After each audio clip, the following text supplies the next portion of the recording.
My name is Brian Weezer, and this is my presentation of oral history. Um, so for part one, visual artifact. Um, Here's something that my aunt gave me that really means a lot to me. Is when I played football. I'm not sure if you can see it, but this is her, right, right here in this picture.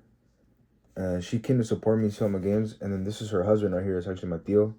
He came to support me too as well. And then this are her sons.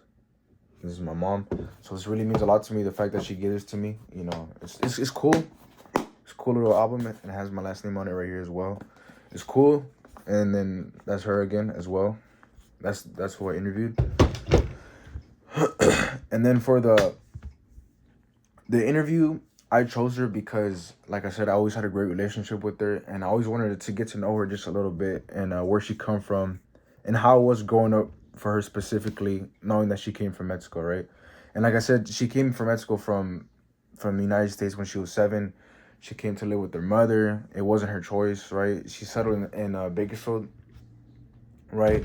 And then she said she experienced an immediate culture shock, free roaming the streets. She wasn't compared to it. She used to be stuck indoors in the United States, and the language barrier was the biggest early challenge that she said. But learning in school, like she told me that in the morning there would be like Spanish only, and in the afternoon there would be English only. So she really learned quickly. She adapted to the situation quickly, and she ended up actually learning the language quick. In 2 years, she became fluent in English and Spanish. And she said that her first job was at Burger King. She worked there for 8 years. She started from the bottom. She became assistant manager, and then she also experienced racism directly, including at a later job, which is known as DD's.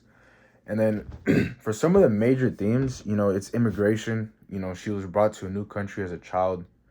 She had no say in it. She had to do it without none of her willpower. But at the end of the day, her parents did it to build a better future for her and her kids.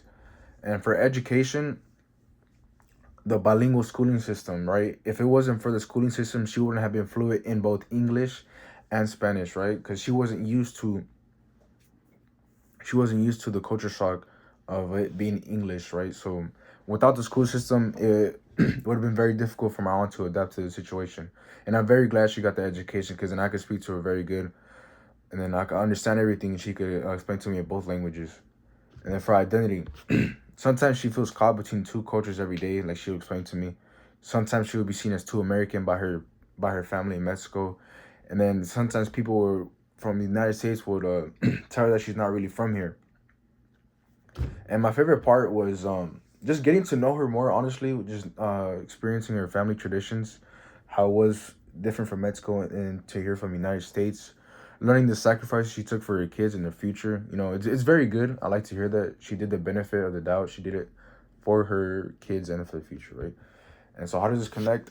The immigration and identity, right? The ongoing negotiation, and then yeah, and it reflects culture things by pressure and bilingual education, the dual culture belonging.